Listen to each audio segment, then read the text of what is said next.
Assalamualaikum warahmatullahi wabarakatuh dan selamat sejahtera. So kembali kepada channel aku sendirilah, Syafiq.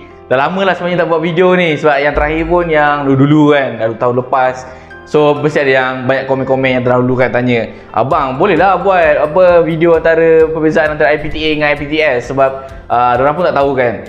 Macam sebab korang kan baru nak masuk universiti, jadi korang nak bezakan tu susah lah kan, betul tak? So, jadi hari ini, apa yang konten yang aku nak buat hari ini adalah tentang perbezaan tentang IPTA dan IPTS. So, untuk membuat perbezaan itu, aku ada 3 buah perbezaan yang mana ianya mudah dan simple. Mudah dan simple sama kan ayat dia?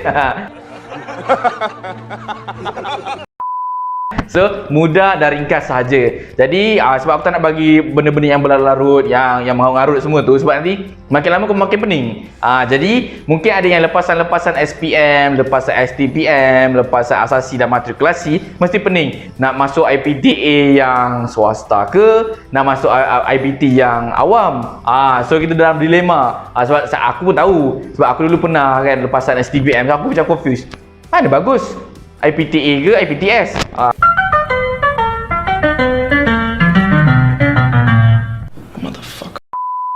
So, hari ini perbezaan yang pertama yang aku nak korang tahu adalah tentang perbezaan tentang segi bayaran. Okey, untuk iuran pengajian adalah berbeza antara IPTA dan IPTS, yang di mana kalau kita masuk ke dalam IPTA adalah lebih murah lagi lah. Maksudnya dalam satu pengajian tu ataupun 6 semester, kita hanya perlu membayar kurang daripada 30,000 saja.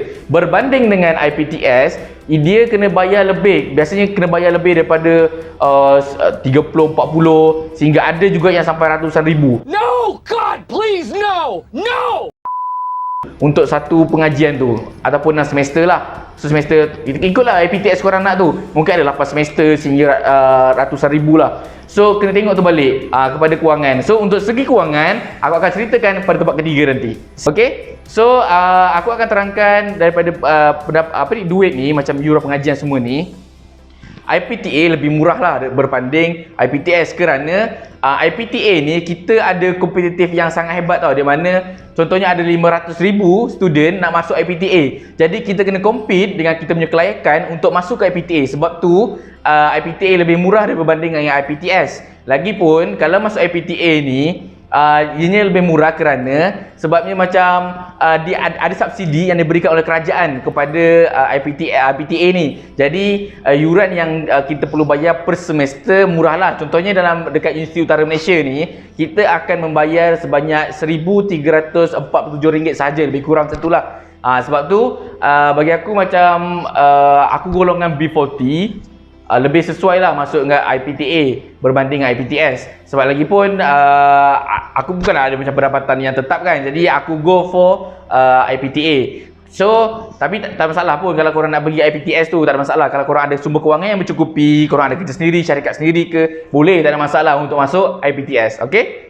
So, yang seterusnya, yang kedua adalah berkenaan dengan pemilihan subjek ataupun pemilihan, bukan subjek lah, pemilihan kos. Kadang-kadang kita ni ada student nak masuk kos doktor lah, ada student nak masuk kos cikgu lah, semua bisnes lah sebagainya. Jadi kalau untuk IPTA ni, dia lebih kompetitif, yang di mana korang kena bersaing tau. Okay. Masa korang dekat korang punya matrikulasi ke asasi tingkatan 6, korang dah diajar tentang bisnes dan sebagainya. Jadi di situ korang dah tahu dah korang nak pergi ke mana. So kalau macam IPTA ni, korang kena bersaing kuat tau. Contohnya satu tahun tu ada 500,000 student. Korang kena bersaing untuk dapatkan kos yang korang nak. Kadang-kadang ada yang kos bisnes ni orang lebih meminati berbanding dengan kos-kos lain. Kalau IPTS pula, korang bebas. Tapi itu tempat kekosongan. Contohnya macam MSU kan, ada bisnes kan. Korang pergi je, boleh pergi ke sana, buat permohonan dan korang boleh dapat benda tu. So, tapi itulah harganya agak tinggi sedikit lah berbanding IPTA. Tapi tak ada masalah. Okay? So, kalau macam IPTS ni, bebas kalau korang nak ambil mana-mana pun. Okay? Sebabnya korang nak jadi cikgu ke, businessman ke, doktor ke, korang boleh masuk je. Okay? So, seterusnya pergi yang ketiga adalah tentang sumber kewangan. Sebenarnya sumber kewangan ni adalah yang paling penting lah untuk korang semua, betul tak? Sebab korang macam fikir, aku ni duit tak banyak. Sebab saya sendiri pun mengaku saya tak duit tak banyak pun. Saya golongan B40. Tetapi apa yang saya katakan adalah saya tengok pada kewangan saya. So kalau sekiranya saya tak boleh, saya go for IPTA. Sekiranya saya mungkin ada lebih rezeki ke, ada dapat beasiswa ke, boleh saya pergi ke IPTS. Jadi pinjaman-pinjaman apa yang boleh digunakan untuk membiayai kita punya pembelajaran ataupun pengajian lah semasa di IPTA atau di IPTS. Okey, semasa di IPTA, kita dipengaruhkan dengan PTPTN, YBR, kemudian beasiswa-beasiswa negeri dan sebagainya yang kita boleh gunakan untuk menampung kos pengajian kita di IPTA lah. Berbanding kalau IPTS, kebanyakannya mereka menggunakan wang-wang sendiri. Tapi bukan itu saja. Pengalaman saya, ada rakan-rakan saya sendiri yang merupakan B40, mereka ada kewangan atau beasiswa yang dibiayai oleh syarikat-syarikat yang membenarkan mereka ataupun memberikan kelebihan kepada mereka sendiri untuk pergi ke IPTS. Okey, sebab itu kalau kita tengokkan ada student yang B40 ke IPTS tu, kadang-kadang mereka ada semua kewangan mereka sendiri. Kadang-kadang daripada segi pinjaman ataupun segi pendapatan mereka sendiri, berniaga, berbisnes atau semuanya tu, itu ada mereka sendiri pendapatan lah. Jadi kalau kita sendiri macam kita kira macam sedar diri lah, kalau kita tak boleh nak pergi kepada benda tu ataupun tak dapatkan kewangan yang mencukupi, kita go for IPTA. Tapi mesti korang fikirkan macam saya ni tak pandai, macam mana saya nak masuk IPTA? Lepas tu saya pula tak ada kewangan, macam mana saya nak pergi ke IPTS? So macam mana kita nak buat tu? Pergilah kepada tempat-tempat yang lain. Mungkin anda boleh buat permohonan beasiswa kepada syarikat-syarikat yang boleh membiayai korang punya pengajian lah. Jadi jangan risau, semua benda ada jalannya. Okey, memang kalau aku katakan macam senang je kan, aku kata kan mana-mana kita cari duit senang je. Tapi carilah ilmu tu dulu. Maksudnya kalau korang tak boleh pergi IPTA, pergilah IPTS. Okey, IPTS sekarang ni banyak macam-macam ada. Okey, ada yang separuh kerajaan, ada separuh swasta dan ada fully swasta. So korang kena buat research bagaimana benda-benda tu. Okey, jadi kalau korang nak tahu dan sebagainya, korang boleh letakkan kat komen bawah ni.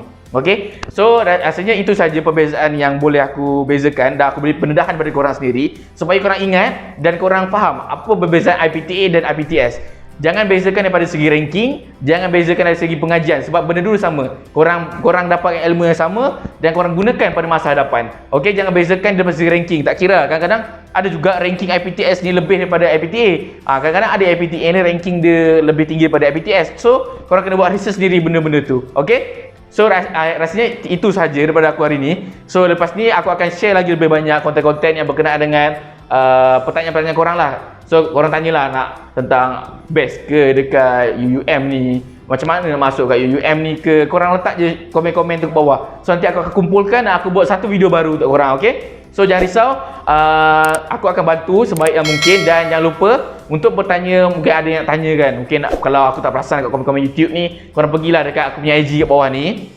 korang follow dan korang tanya soalan-soalan di situ. InsyaAllah aku akan jawab dengan sebaik mungkin. Okay, so rasanya itu saja untuk hari ini.